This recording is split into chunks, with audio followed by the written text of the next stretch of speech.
গাজা শাসনে ট্রাম্পের board of পিসে যোগ দিচ্ছেন ইসরায়েলি প্রধানমন্ত্রী বেঞ্জামিন নেতানিয়াহু। বুধবার তেল আবিবের পক্ষ থেকে এই তথ্য নিশ্চিত করা হয়। ইসরায়েলি প্রধানমন্ত্রীর কার্যালয় জানিয়েছে, পিস বোর্ডে অংশ নিতে ট্রাম্পের পাঠানো আমন্ত্রণ গ্রহণ করেছেন নেতানিয়াহু। তবে ট্রাম্পের এই পদক্ষেপের ব্যাপারে তীব্র সমালোচনা এখন আন্তর্জাতিক অঙ্গনে। গাজায় যুদ্ধাপরাধের দায়ে আন্তর্জাতিক অপরাধ আদালতের গ্রেপ্তারি পরোয়ানা থাকা নেতানিয়াহুর শান্তি প্রকল্পে যুক্ত হওয়ায় গোটা প্রকল্পটি নিয়েই প্রশ্ন উঠছে। গত অক্টোবরে ইসরায়েল হামাস যুদ্ধবিরতির ২০ দফা প্রস্তাবের দ্বিতীয় ধাপে বোর্ড অফ পিস গঠনের কথা ছিল। অন্তত ২ বছরের জন্য গাজার শাসন নিয়ন্ত্রণ করবে এই বোর্ড। উপত্যকাটি পুনর্গঠন, হামাসের নিরস্ত্রীকরণ, বিনিয়োগের মতো পরিকল্পনা বাস্তবায়ন করা হবে এতে। ভবিষ্যৎ হোক নিরাপদ, বিনিয়োগ হোক বিশ্বস্ত, আর আমার পছন্দ সল্ট বে। ওয়েলকাম টু সল্ট বে।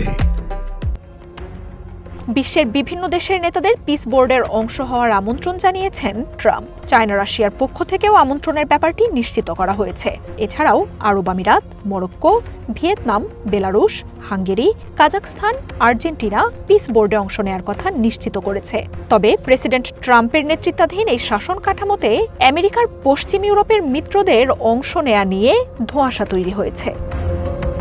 এরই মধ্যে গাজা শাসনে যুক্ত হয়েছেন Tony Blair, Steve Witkoff, Jared Kushner, Marco Rubio সহ আরও বেশ কিছু নাম। তবে সাবেক বর্তমান কূটনীতিক মিলিয়ে গাজায় আন্তর্জাতিক শাসনে কতজন থাকবেন সে সম্পর্কে স্পষ্ট কোনো ধারণা দেয়নি ট্রাম্প প্রশাসন। দাভোস সম্মেলনের সাইডলাইনে বোর্ড অফ পিসের চার্টারে স্বাক্ষর করতে পারেন প্রেসিডেন্ট ট্রাম্প। ভবিষ্যতে এই শান্তি পরিষদ জাতিসংঘের জায়গা নিতে পারে বলেও আভাস দিয়েছেন তিনি। গাজার জন্য গঠিত হলেও এই বোর্ডের কাজ শুধু অঞ্চলটিতে সীমাবদ্ধ থাকবে না বলে গুঞ্জন উঠেছে। ট্রাম্পের নেতৃত্বাধীন এই বোর্ডে স্থায়ী জায়গা করে নিতে যে কোনো দেশকে $1 বিলিয়ন পরিশোধ করতে হবে বলেও জানা গেছে। মার্জিয়া উপমা, ওয়ান ইন্টারন্যাশনাল ডেস্ক।